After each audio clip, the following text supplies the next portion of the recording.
What's up? We're reacting to racist killer realizes cops found her disturbing secret. I don't know. I think it's definitely her.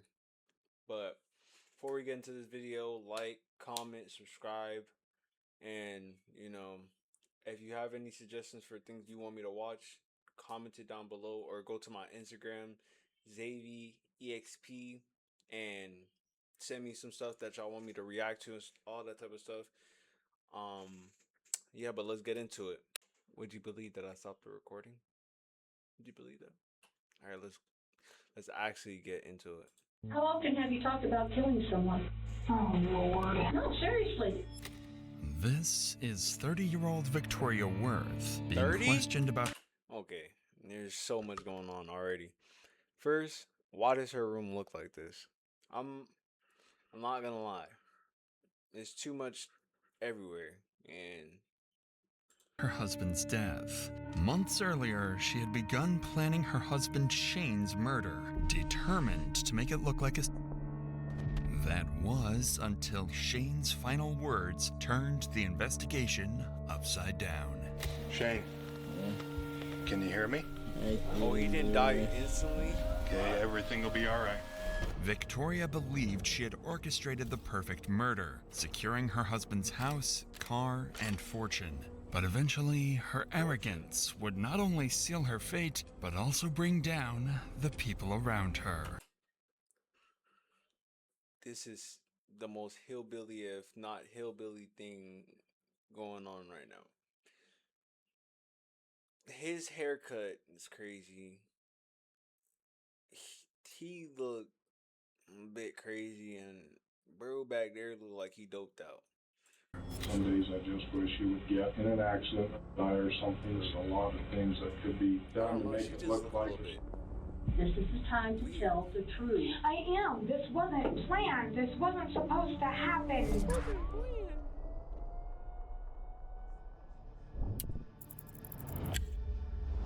At around 2:30 a.m. on September 26th, police in Minersville, Utah received a call from a resident who reported hearing a gunshot inside his garage.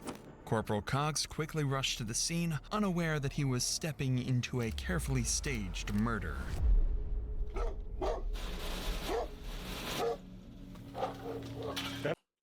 And that's where it would have been. It would have been, a little bit. That's why I couldn't be a cop, bro. I walk into something like, first, let's go back a little bit. It's dark as hell out there, and that dog, don't let me be out there, bro. That dog could not run up on me like that. I'll run a 4 flat on the dog.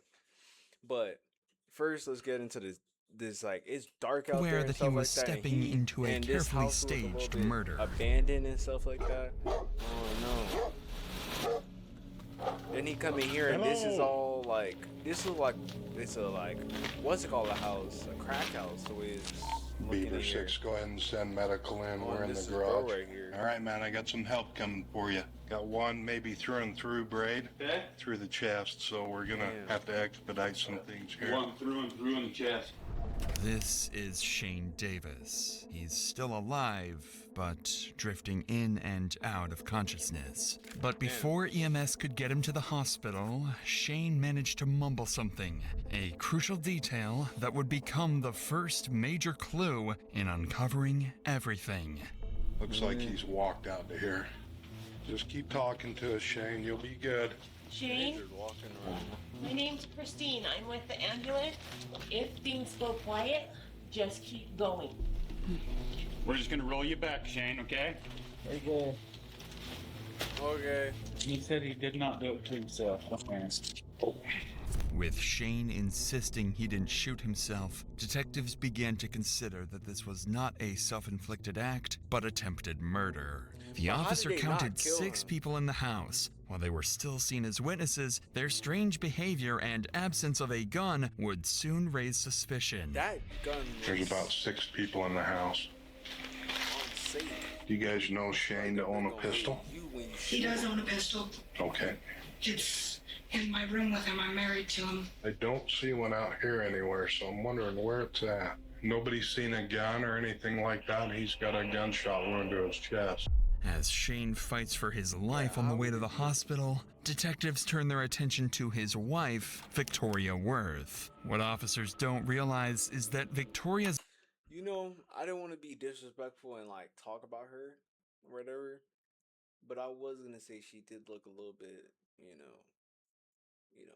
alphabet community.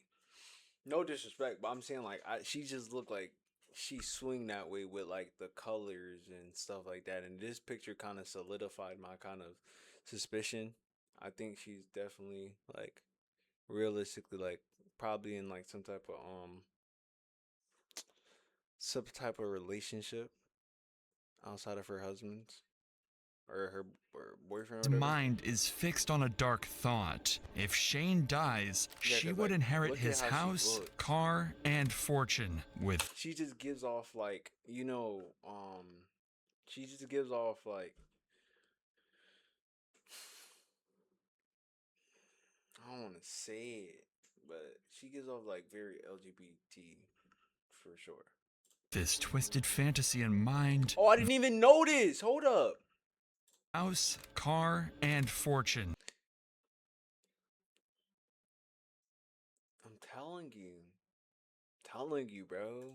With this twisted fantasy in mind, Victoria would go on to unwittingly reveal Those hillbilly white people, they be having some crazy stuff going on. just how much she despised Shane. Is he gonna be okay? I'll tell you later. That's all I can say. Was Shane arguing with anybody tonight? Just a little bit with me over a stupid comment. Yeah. He's been drinking nonstop. He was driving. I told him to come home. He needed to stop it. That is a fight that has come out quite a bit between the two of us, is drunk driving because of his ticket last time, which scares me. I have a 2-year-old daughter in the home, and the only comment I had made that if he entered the home that I would protect at any cost necessary for my daughter's sake. Sure. Victoria claims that she and Shane got into a heated she's argument saying earlier that it that was a day. self-defense She also type of brings thing. up his bad habit of drinking and driving, almost as if to shift blame, although no one has accused her of anything yet. But with 5 other friends still in the house, 5 more Yeah, why potential is it so many- suspects entered the picture. Why is it But so this is dirty in when here? Victoria This is ridiculous. Why is there just random trash bags? Bro, somebody need to get in there and clean it up, bro. I was raised in a Jamaican household. I can't, bro. They're like, my mom would have been on me about all of this. This can't be like this. This can't. There's too much starts just random stuff everywhere. throwing out even Like, there's too much more stuff bizarre going on theories, everywhere. further deepening the officer's suspicion that this wasn't a self-inflicted death at all. Guys, any reason for anybody to cause Shane any harm? Anybody that may be involved with this that we might want to look at? I don't know. He's got his fair share of enemies. Some people have issues with him because of him getting physical with me a while back in the past. That guy looked very.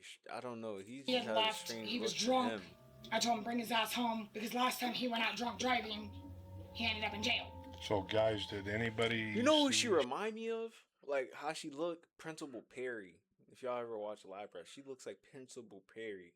Shane with a gun? Did he make any comments about harming himself?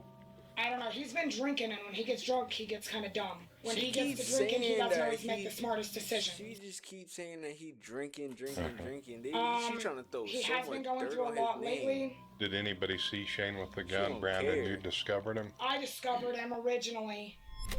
Notice how Victoria stays glued to her phone while answering the police, almost as if she's reading from a script. With each claim, she further damages Shane's reputation, portraying him as an abusive husband with many enemies. Corporal Cox is struck by the housemates' matching lack of reaction, completely unfazed by their friend being shot in the chest. But as the officers start analyzing the crime scene, they uncover a clue that Ain't nobody done bat an eye. Everybody's still around smoking cigarettes, doing whatever they doing. Nobody don't care, bro. Everybody be like, "Oh, he's in there dead." turns the residents from witnesses into prime suspects. There's blood all the way around to the corner. Yeah, look at this. Here. He's come out to this point. or tried to enter to this point. I don't see anything past here, Kai. What do they have to say? Anything? Did you talk to him? Yeah, I talked to his wife. She says it was just him and her arguing. That he's been drinking all day. A trail of blood led from the garage into the kitchen, suggesting Shane Davis was either moved after being shot or had tried to escape, casting serious doubt on Victoria's version of events. Detectives pressed on, unaware that everyone but them knew who had shot Shane and why the gun was still missing. Well, I don't know how well you guys know him, but he scares the living hell out of me. Since I do have a 2-year-old in my home, I will do whatever it takes in my power to protect my daughter. And She sounds like she's like a robot. The way she's like really real deal reading off a script. Like she's just like, yeah, I will do whatever it takes to protect my kid. Don't mean you have to protect my kid. any cost necessary. Now, you said Shane did have a pistol from what you told me earlier. He has a pistol. It's in my room. I can actually show it to you. Yeah, just take me where and I'll look at it if you don't mind. Yeah, we do have, he has his own gun, and I have a rifle. Okay. So they're both in here. Is that the only 2 firearms in the house? Yeah, his is right there. Okay. So that's his. Set that right there. And I have a rifle, which is... like this house is just way too dirty. Okay, you can leave it right This don't there. make That's no fine. sense. What caliber? 7mm 08. Neither of these have been fired. And these are supposedly the only 2 in the home. And maybe we may have a shooter somewhere. Cox examined the rounds in each gun and concluded that none had been fired. With this revelation, the detectives returned to question the residents, unaware that Victoria was about to accidentally reveal a crucial piece of information pointing directly to the shooter. Well, do me a favor, guys. Just everybody hang tight right here. I'm going to come back and get a statement from everybody. And Well, I don't know where my other partner is. I have 2. I'm polyamorous. He's been gone for a while, though. Long beforehand. Okay. So he left earlier today and has been out and about for... So is she saying that she's with another guy? That's what she's saying? So, bro, they were on... Like I said, I don't know. It just... I can tell, like, it's just this... It's just like this... I don't even know if this is a dude or a woman. But it's just... It seems like there's definitely drug use in this place. For sure. Definitely drug use in this place. For a while. Okay. Yep, just hang tight right here, guys. But just as the officers were about to leave, one of the residents revealed that Victoria's secret lover despised Shane and was seen leaving the house around the time of the shooting. He identified the man as Mike Miller. Oh yeah, for sure. This cut is crazy. This is a crazy cut. Like, I mean, this is a crazy cut. This is a crazy cut. For sure. This is a crazy cut. Oh, my God. I'm trying to take a screenshot. Sorry. Work with me. Okay, work with me. I'm tripping.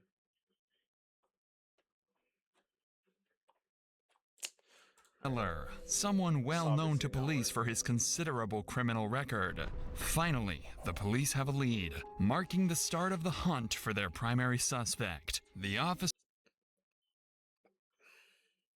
This is just like a crazy... were now on the lookout for Mike, a likely suspect in Shane's death, or at the very least, someone with answers. A few hours later, after searching the nearby area, one car's license plate matched 27-year-old Mike Miller. To their surprise, Mike was compliant when approached and even agreed to come to the station for questioning. But while the officers expected denials and deflection, he would tell police exactly what had gone down. He proceeded to walk towards me and ended up going through the garage. I know she tried to keep him out of the house by keeping him pinned to the door. For a minute, she kind of kept him there, and then he got kind of pretty physical with her. He grabbed her wrist and he shoved her. And I told him, like, Shane, I will shoot you. You need to let her go. He wouldn't listen. I did what I did to protect him. I shot him. Without any pushback from the detectives, Mike admitted point blank that he shot Shane. But there was a reason for his unusual honesty. He would soon claim it was all in self-defense. She had me go tell him to shut the truck off, and I looked at him like, dude, I'm just telling you what I was told to tell you. I literally am just telling you what happened. This man, it's not, like, I don't know what it is, but when people get guns, it's just like they are a different person and stuff like that, and they don't understand the weight that it holds for what you have in your hand. Like, bro, you like get a gun in your hand and you just start. Everybody starts thinking they're tough. Because he does tend to at times get kind of physical when he's drinking. I wasn't going to just sit there and let him hurt the woman I love. I saw him as a threat to that household and to that child, and I did what I thought I had to do to protect him. I shot him. Pure self-defense and protection for that household. Now he's claiming the self-defense. Despite Mike's apparent honesty, the police know he isn't telling the whole story, although for now, they let him believe he's off the hook. But before the officers can apply pressure, Mike introduces a new name, someone supposedly even more dangerous than Shane. Sean, who he was on the phone with, he had called her a bitch quite a few times. She had given the warning to Sean that if he came here, it wasn't going to end well. From what I understand, Sean is a very violent person. And Shane kind of said something to Sean, saying, he's like, you know what, Sean, go ahead and come down here. That then there posed a threat on the household, because Sean wasn't going to come down here and just talk everything out. He would be armed, and he was going to come down here for a fight.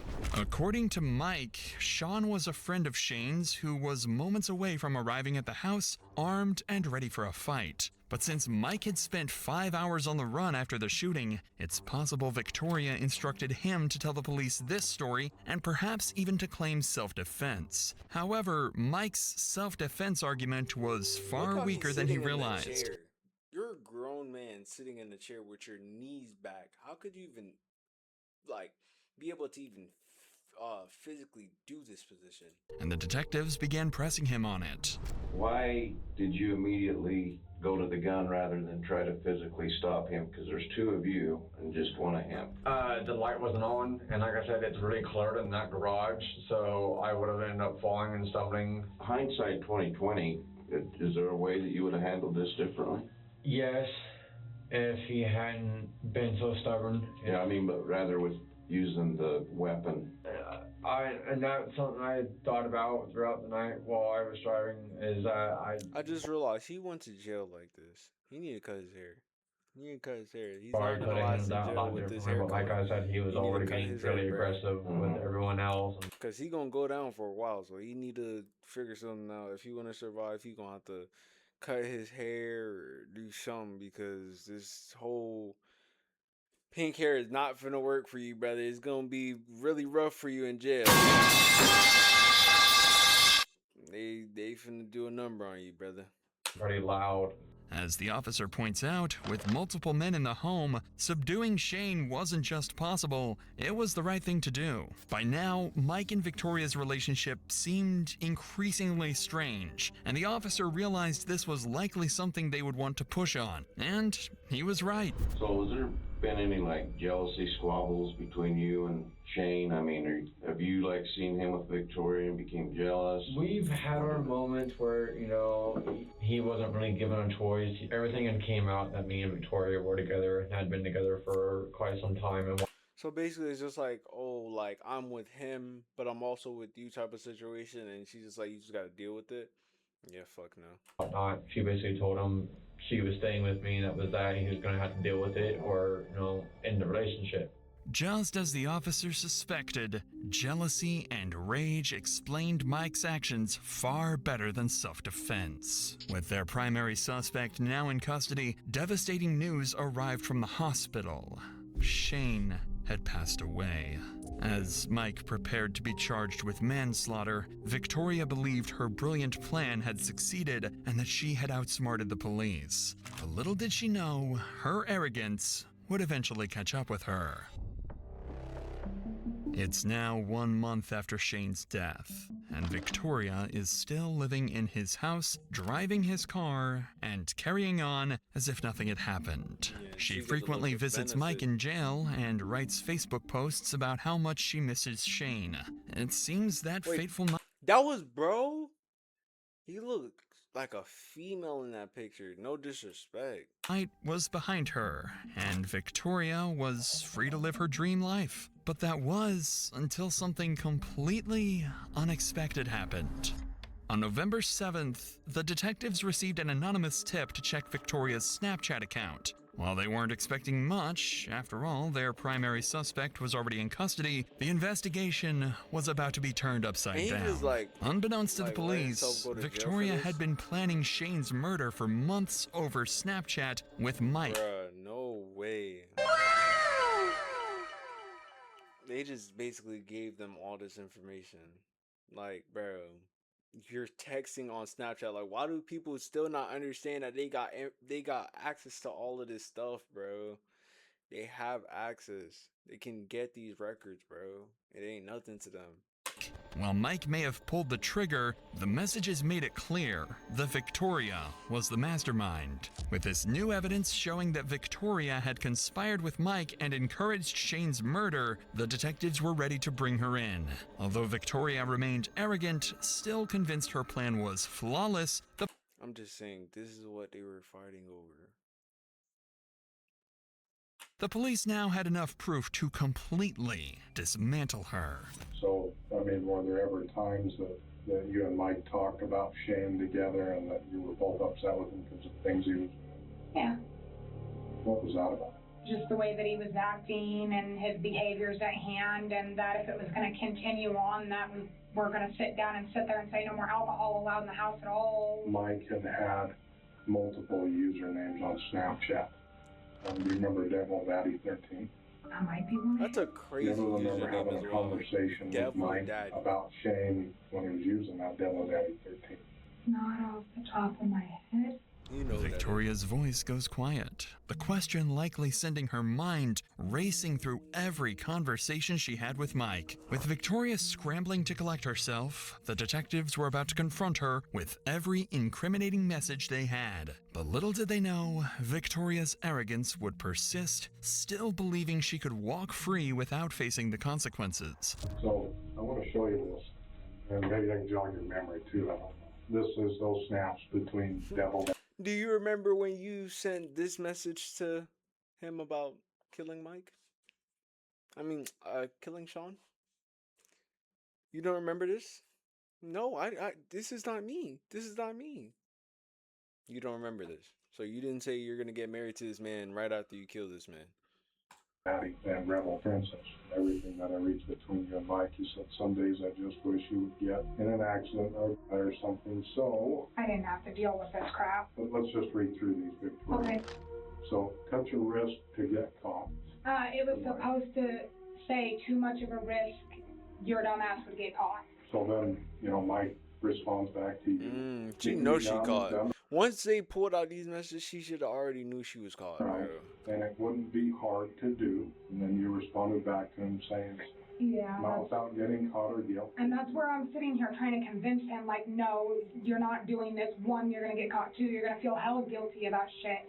So then, again, Mike to you, getting caught wouldn't be an issue. Killing doesn't carry guilt with me. The person has no hold on me. Mike reports back to you there's a lot of things that could be done to make it look like natural causes based off his depression and all that's going through his head. I've done it to my dad before, not enough to kill him, but enough to get a point across and make a difference to a point. Oh, he's saying that he tried to make his dad seem like he did that to himself. He can't defend himself. We can all say he's been acting hella different. The right story by everyone can dismiss it all, and then you say, I'd rather it look an accident. It's the only way. I'm going to keep house. We are sitting here, and I only want one thing from you, and one thing only. I want the truth. You didn't we know it's you. To have those. Needless to say, Victoria indeed wasn't expecting this. Corporal Cox has just revealed a conversation from 2 weeks before Shane's murder in which Victoria explicitly expresses her wish for his death. Her intent is clear as day.